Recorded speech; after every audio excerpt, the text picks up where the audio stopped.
thank you so much for joining us today for this latest episode of The President's Perspective. Today, we are here with our member, James Sewer. He is going to share with us some tips and tricks and some things to do when you want to get started in sharing content online and in social media. Most of you have seen him and seen his content that he shares. He's known as a local area expert and definitely is known on social media for someone who knows what's going on in the desert. So, thank you, James, for joining us today. We appreciate you being here. Absolutely. Thanks for having me. Oh, wonderful. So the first, I want to get right into it. Like, let's get right into some questions. I want to kind of get into into your background a little bit. Tell us about what inspired you to start sharing real estate content online and on social media. Oh boy. Well, the development around me and the community that I live in has always been an interest of mine.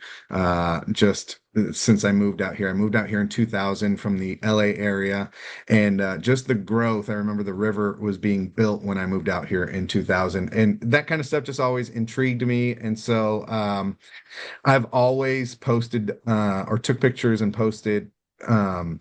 New developments. Anytime I saw fences go up somewhere, I always took a picture and posted just a little caption, Texas Roadhouse coming soon. And it never really got any traction. It wasn't until I started making videos. The posts didn't fare very well, but the videos is what really took off. Sure. Okay. Well, that actually leads me to my next question. I'm going to ask, how did you build your following and what kind of content do your followers respond to the most? I hear video, but is there any specific type of video that you think gets the most clicks? I've always the videos that have fared well or best for me has been when I show my face. It's been the green screen, and that was always a fear of mine, probably like so many others out there. That was just you don't want to be on camera, right? You're nervous about the way you look and the way you sound, and what are people going to say and what are people going to think. And I just did it. I just said, you know what? Let me just do it. And I'm one green sitting here screen video. thinking about the 10-minute conversation we had leading up to clicking record on this. It's very true. We got to make sure everything's right before we do Yeah, it, right? yeah.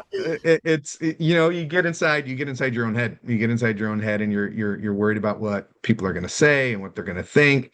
Yeah. And at the end of the day, just do it. And it was the green screen video for me. I just pieced a bunch of clips of the different construction sites of things that were coming. And then I posted a green screen video of me talking in front of those clips about what's coming, and that's the one that took off for me. And so I saw that and decided that I should double down on that and get more connected to the community, find out what's coming, and start sharing that stuff. And that's what's fared very well for me. Awesome. Well, your answers are helping me to segue perfectly. You've covered a lot of new developments. That happens to be my next question here about you've covered a lot of new developments in the Coachella Valley. What upcoming projects are you most excited about? Oh, that's a good one. Honestly, I just found out a couple weeks ago about two new ones that are coming to the city of Palm Desert. That both of them are very exciting to me because if you follow me, if you follow my content, I'm a foodie. I love food, and these are two places that we don't have out here, and I I'm think people are listening. going to be very excited about. I'm getting ready to put that video together either today or tomorrow. There's going to be a New York bagel place opening up in Palm Desert, like authentic New York bagels. The franchise is out of New York. And the owner of the local Jimmy John's out here is the one that's bringing this concept out here. And then there's a pie place opening on El Paseo, a place that just makes pies. They are a Los Angeles based chain that does very well, and they're making homemade pies. So we don't really have that ever since what is it, Marie Callender's and Coco's. I was just That's thinking that the like right. Marie That's where you Calendar go. stand that they put in the parking lot even when the restaurant closed. Uh-huh. Uh-huh. That's where everybody went to get their pies for the holidays and whatnot, the fresh baked pies. And with both of those places being gone, where do you go to get pies now, especially for the holiday season? Yeah. So I'm pretty excited about this place, and I think they're going to do very, very well. Awesome. Any housing developments that you can think of that you're excited about? Well, There's so Catino, much new obviously. construction happening. I know, of course, everybody wants to talk about Catino. The buzz that is definitely the buzz, and it seems to be 50-50, right? You've got so many people excited about it, and then so many people that seem to be opposed. But yeah, I mean, it's pretty cool when you Well, think then you have the about people that think it's going to be something that it's not. right, right, right. People think Mickey Mouse and Yeah. Donald Duck are going to be walking around the community, or they're the HOA president, but Right. the Disney inspired community, but a beach, a lagoon, a place, a public beach that'll be open to the public. I think is definitely something different. Mhm. And so, but it seems like it's going to be a lot of fun. The models are absolutely incredible. So that development there, just seeing that big parcel of land developed into something is pretty cool. Sure. Now, how do you stay ahead of the curve on knowing what's being built? Or are you just driving around seeing stuff and taking pictures? Well, that's a lot of it. A lot of it, right? As realtors, we're driving around all the time, all over the Road valley. warriors, So, right? uh, yeah, right. And so, I'm always scoping things out like that, trying to keep an eye on anything that I see. But the cool part is in the beginning, it was me doing a lot of research. It was me looking for a lot of things, going online, reaching out to people, asking questions. But the fact that now that my following has grown so big, it's the other way around. Now I have all of these developers and business owners and people reaching out to me saying, "Hey, we're getting ready to open this. Would love if you gave us a shout out. Would love if you shared it with the community." So now, I have all of these people reaching out to me, telling me what's coming to the valley, that or just random people that saw something and wanted to make sure that I saw it. And so they're sharing it with me. Did you know that this is opening here? And then, that gives me the information that I need to reach out to the people that I need to find out that information. So now I can't keep up. I have a whiteboard behind me that's full of a list of videos that I still need to make as soon as I find the time to do it. Oh, I love the idea of a brain dump board, whether it's for buyers, sellers, or whatever the project is you're working on. I think that's a great idea, keeping a little list, whether it's in your phone or on a Yeah. whiteboard behind you. One of my favorite ways to keep data. Oh yeah, definitely, I love definitely. it. So let me ask one more question about kind of local development. What trends are you seeing in the Coachella Valley market that you think more people should be paying attention to, residential or commercial? Ooh, what trends? Well, commercial. I think a lot of the brands, the national brands, are taking notice that the Coachella Valley is growing, and it's definitely the place to be. I live in Indio, and it seems that a lot of the growth is happening. A huge portion of the growth is happening in Indio. A lot of people are seeing the development happening downtown with the new city hall and library and the revitalization of the downtown area with all the restaurants and eateries and whatnot, and Yeah. people are trying to get in. I have constant business owners saying, "Hey, can you find me a place here? Do you know of anything here?" National brands are taking notice that there's a need for things. I mean, we just had, what was it, Daiso, that everybody was super excited about. Yes. That You will place just always get my opened. attention with that one. Right, I right. have to And drive to then Huntington for that right now. that's a lot of it, right? There's so many people that travel out of town for the brands that they know, because a lot of the people are transplants from the Right, LA or Orange County areas, and they have those brands, and then they come out here and find, wait, we don't have anything. I mean, I right. remember for the longest time I was a big Chick-fil-A fan. I was in the restaurant business, and I tried a Chick-fil-A when I was out of town trying it, and then came back home, and I'm like, we don't have a Chick-fil-A out here. Every No. time we went out of town was time to try and make a stop at a Chick-fil-A. And then we finally got our first one. Now you've got, two, three that are getting ready to be under construction or open. So a lot of those It's brands. that's a really great point though.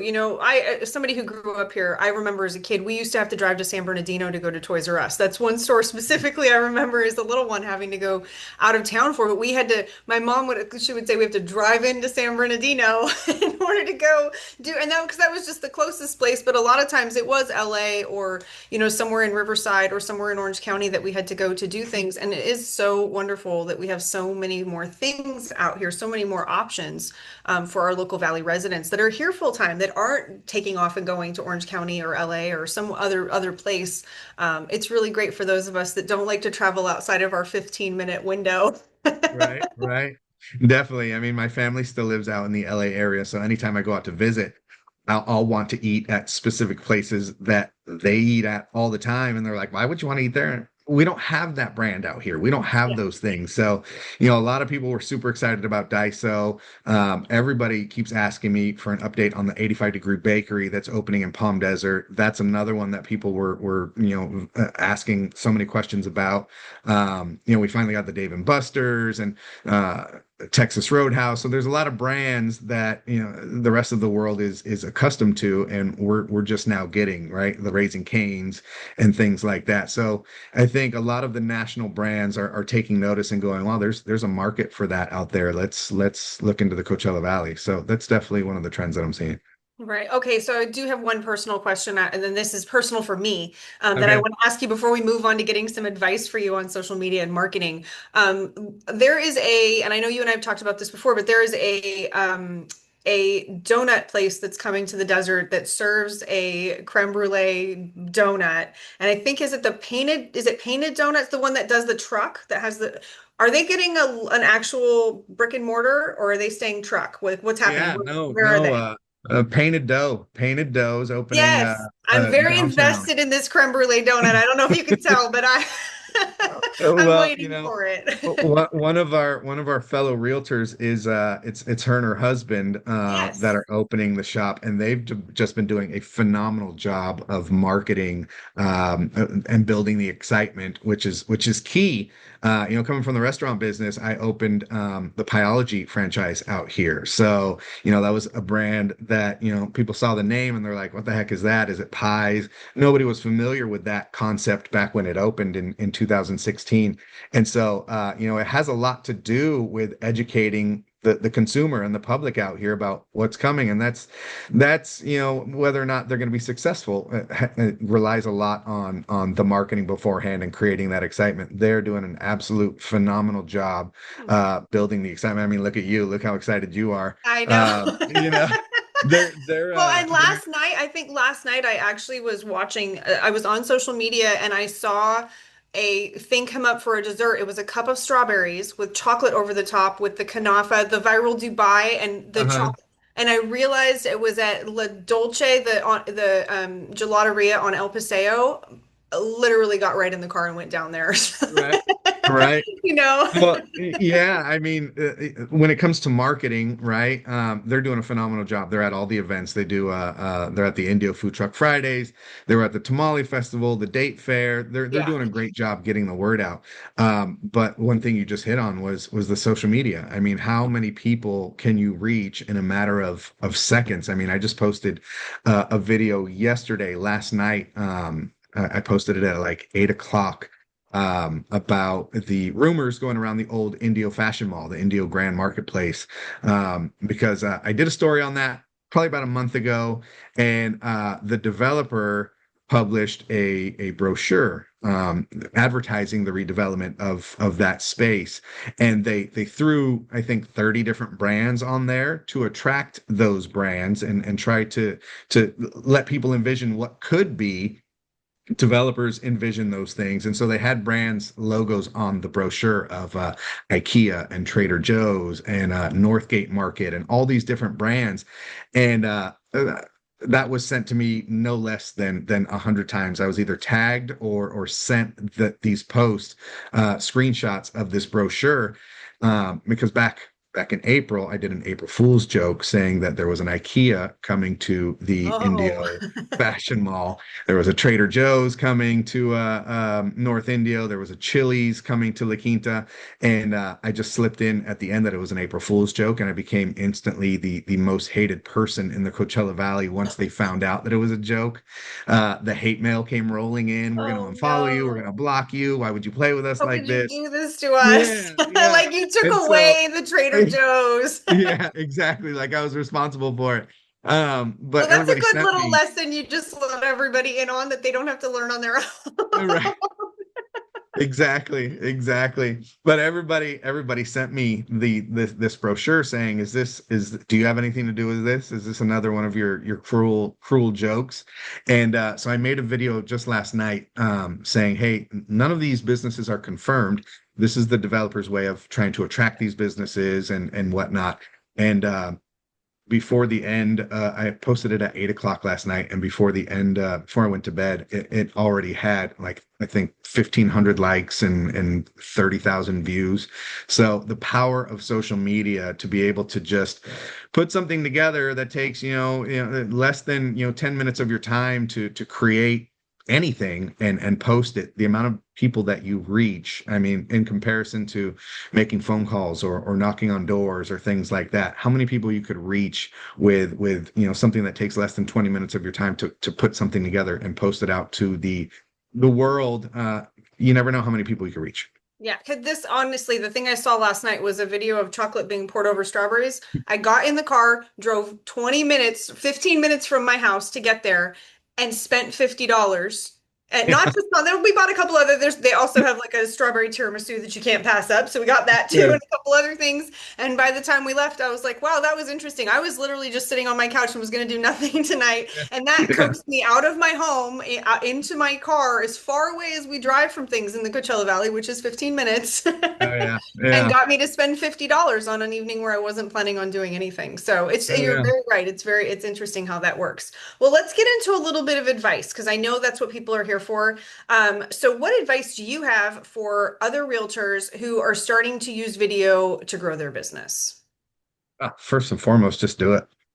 Yeah. Just do it. Don't get over the fear, get out of your head and just do it. No matter what you think, because you're going to be in your head thinking, like we talked about, how do I look and what do I sound like? And people are going to make fun of me.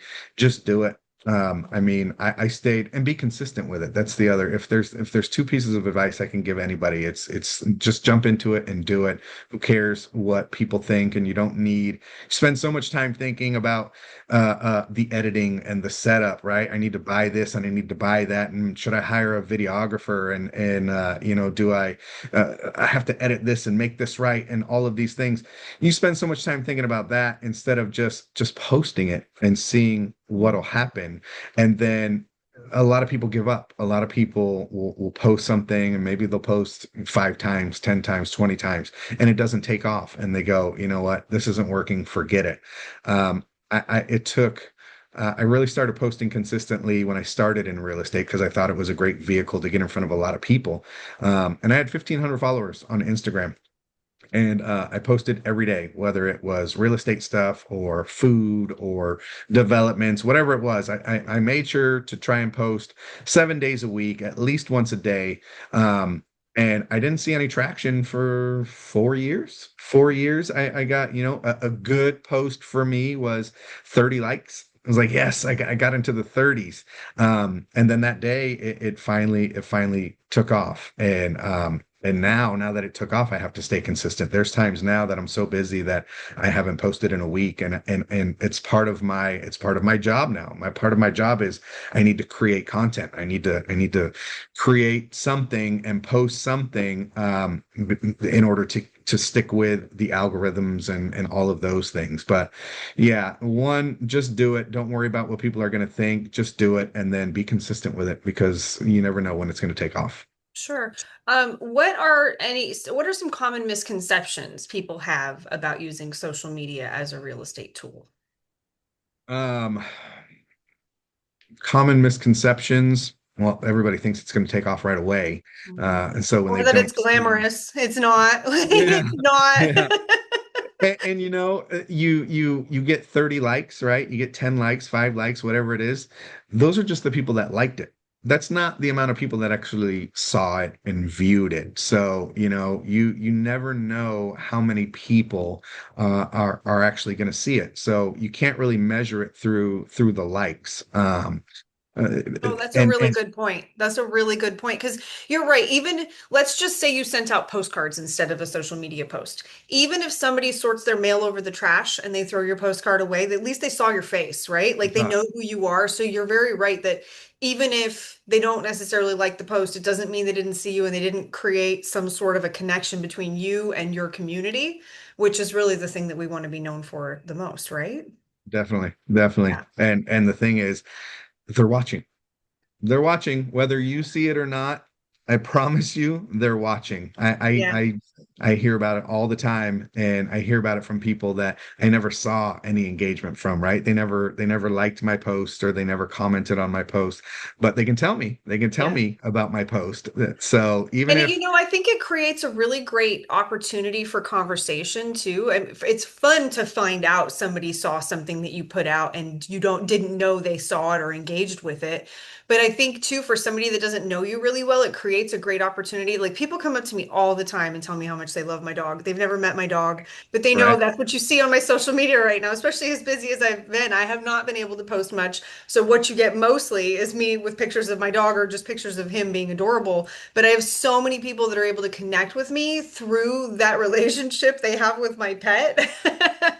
And it gives them the courage to come up and say hi to me and speak to me when maybe they wouldn't really feel like they had a reason to do that anyway. So just as a connector for us with other people, I think it's a great reason to do it. Any unexpected opportunities that have come up from your online posting and your online oh, presence? definitely. I can't keep up. I've been invited I mean, other than to being asked to sit on the president's perspective for CDAR. That's right. That's right. There, I know that's it's the your big highest one. honor. That's the big one. No, I mean practically every event that's come to town, I've been offered to attend the event as a VIP, and will you do a video for us? We'll give you some VIP tickets to the Palm Springs Film Fest, and the Tamale Festival, Wow. and the Date Festival. All these places that I would have gone and usually go anyways. Now I'm being invited to get a behind the scenes look and all access pass and all this stuff. You're So becoming the mayor of your community, absolutely, absolutely. And that right? was the goal. That was the goal when I got into the business, right? Was you want to be the expert in your community. You want to be the one that people think of. And so, social media is a very powerful tool that gives you the ability to do that. If you stay consistent with it, you stay consistent with it, and you be another piece of advice I could give is be authentic, be you, right? Nobody wants to see just sold, just listed, open house, coming soon, over and over again. Nobody really cares about that stuff. Definitely put it in there, but they follow you because of who you are. And if you're not giving people the opportunity to see who you are, you brought up that point just a minute ago about your dog. Um, Post what you're interested in, what Yeah. makes you you. Food is who I am. Everybody knows me as the foodie. I love food. I love to make food, chips and salsas, tacos at the open house, things like that. So people follow me for my interest in food and restaurants and things like that. And then of course, you got to sprinkle in real estate to remind everybody what you do. Right. um, my good friend Kyle Garman with Keller Williams invested a lot into his brand of becoming Mr. Firebird, right? He Yep. became the super fan, and I told him, I said, you need to combine the two, put that out on your social media to let everybody know, and post what you like, and it's starting to take off for him too with real estate because people are following him for hockey, and he reminds them that he does real estate. So. Awesome. Well, again, you just keep leading me right into my next question so well. This is a little bit more about community and your influence. You've become a bit of a go-to source for what's happening in our area. How do you see your role in shaping public perception of the Coachella Valley and growth in the valley? Oh well, going back to that April Fool's joke. that post about a Trader Joe's in North Indio, about an IKEA in the old Indio fashion mall, about Chili's, a lot of those brands, because it got so much attention, some of those brands actually reached out to me. Like I said, I have developers that have reached out to me asking me what I thought because I'm very connected to the community, right? And the amount of engagement that I get on all of my posts. I mean, we had some. If you're not familiar with Indio, they got a grant, a state grant, I believe it was, and for shade structures, and they installed some shade structures up and down Jackson, and they're the ugliest thing in the world. And the community, there hasn't been one good thing that anybody has said about these shade structures, and so I get asked, I attend my city council meetings, I attend the different cities council meetings and whatnot. And so the community has reached out and said, you know, get rid of these things. They're ugly, they don't serve any purpose, it's a waste of money. And so I've kind of served as a liaison between the community and the different cities. And so I'm able to use my platform to share things that are going on in the various cities and then give that feedback back to the cities about what the community is actually saying, because the community engages with me and my social media, but they won't go to a city council meeting. They won't write a letter to, you know, the mayor or the city council or do that. They'll grumble about it. They'll discuss it with their neighbors and whatnot. So my platform has enabled me to get that feedback from the community itself and then share that feedback with the city, because I have a relationship now with most of the cities out here and the city councils and the mayors and whatnot. So Interesting. Well, my next question you kind of answered already again, but what feedback do you hear the most from our local residents about the changes happening in the Coachella Valley? What kind of feedback are you getting? again, 50-50. So many people are excited about the growth, excited about major brands coming out here, excited about developments like the Disney Catino project, things like that. And then you have the people that are, they're taking away the small village feel. It's getting too crowded. There's going to be too much traffic. You know, what's going on. So it's 50-50. There's a lot of people that are excited. I love the growth. I mean, maybe it's because I grew up in the LA area. When I first moved out here in 2000, it was kind of a shell shock that everything is so spread out and there's so much missing. There's not a lot of things out here, but just the Yeah, amount but of the growth. aisles at the grocery store are so Yeah. wide. Yeah, I'm in that mindset now. I'm in Parking's that not like mindset right now. like this. There's a little Right. space in most parking lots. It's very Yeah, different lifestyle, right? definitely, definitely. I couldn't move back there now if I wanted to.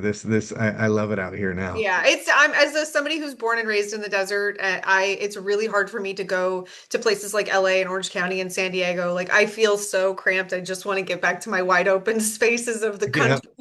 yeah, yeah. I'm with you. I'm with you.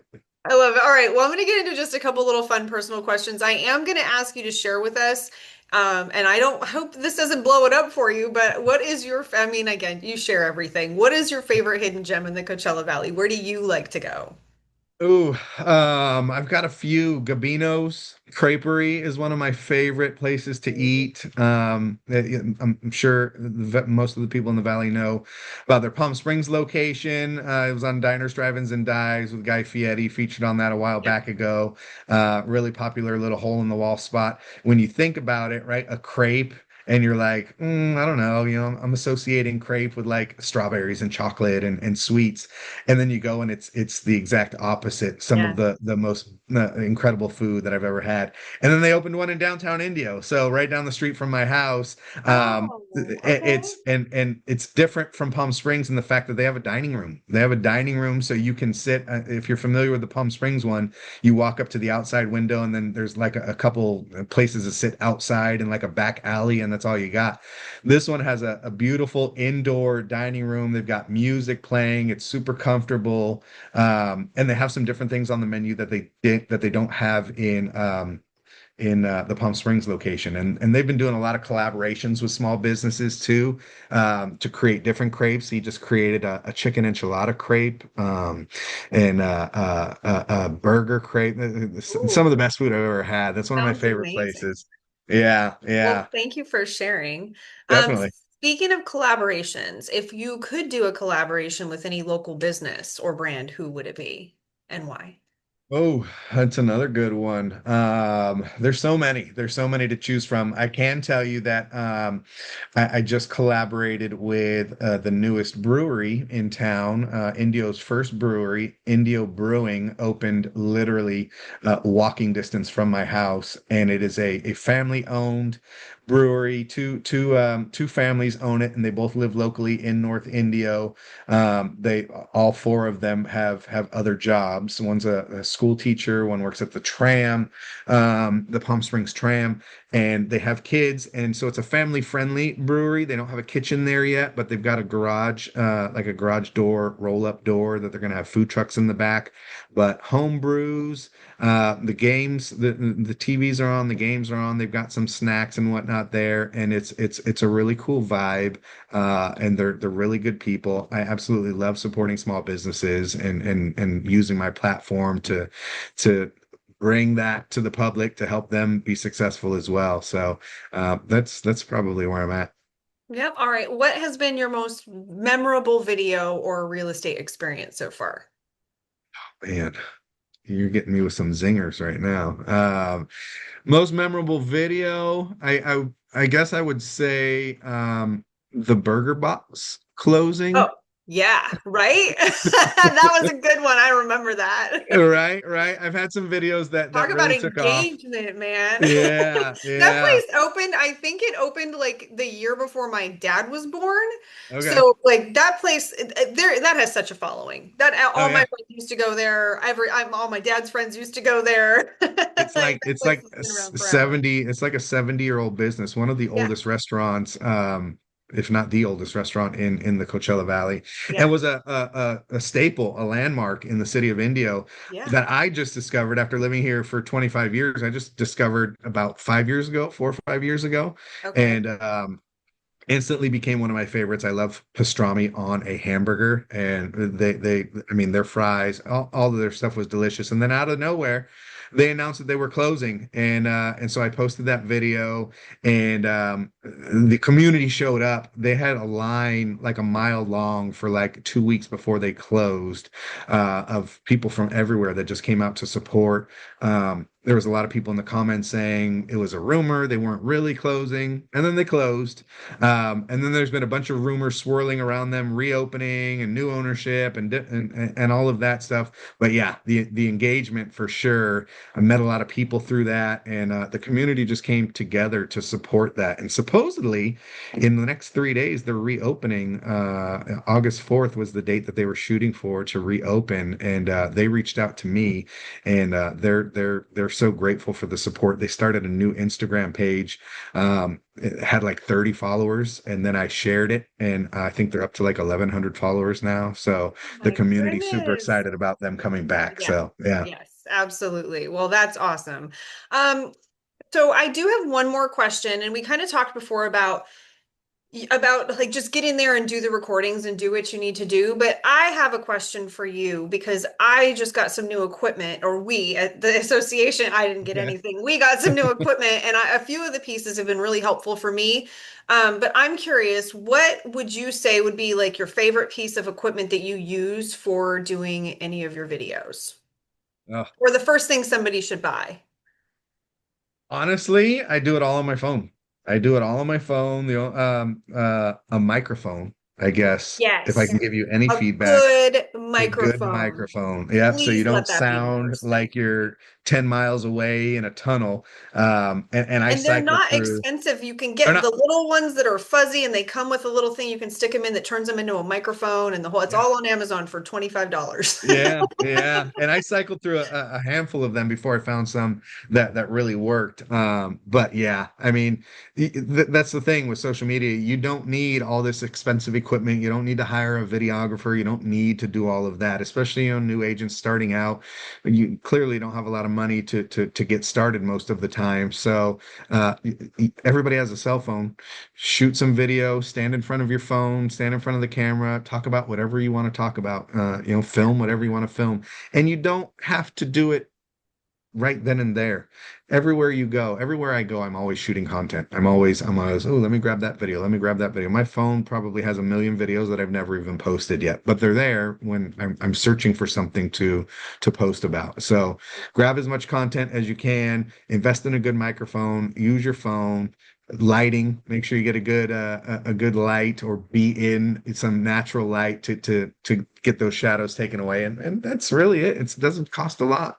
No, it really doesn't. I know we got a teleprompter this year and it was a little bit of an investment, not super expensive, under $300, but it really made a difference in the confidence level I have when I have to give a long speech. That really helped. But I think my favorite piece of equipment just for shooting video is the little thing you stick on the mirror that has like the suction cup and has the magnet to hold your phone to it so that I Okay. cannot have to have somebody help me and just do Right, it right. myself. And I think that was like a $20 piece, right? So Yeah. everything from the $300 or, the couple $100 down to something that can cost you just a few bucks can really make a difference. But you're right, it doesn't have to be a lot, right? It doesn't have, you don't have to go crazy. You don't need the Yeah. teleprompter really for what we're doing. And you can actually use it to the teleprompter on your phone. Yeah. You have that, you can get an app with that There's feature as there's an well. app for everything. Yeah, there's an app for Yeah. everything. Awesome. Well, again, thank you so much for your input and your insight. Thank you for spending time with us today. We really appreciate it, and I know our members will appreciate hearing what you have to say because you are somebody that's known in the community as being sort of the mayor of what you do and that you're on top of it. So we just appreciate you sharing all of that with us. Yeah, And absolutely. hopefully It's you'll been get a a new pleasure. couple new followers out of it. All right, right. I love Thanks for it. having me on. Definitely. Absolutely. It's been a joy. Thank you so much, James. And we hope you'll join us next time for another episode of The President's Perspective.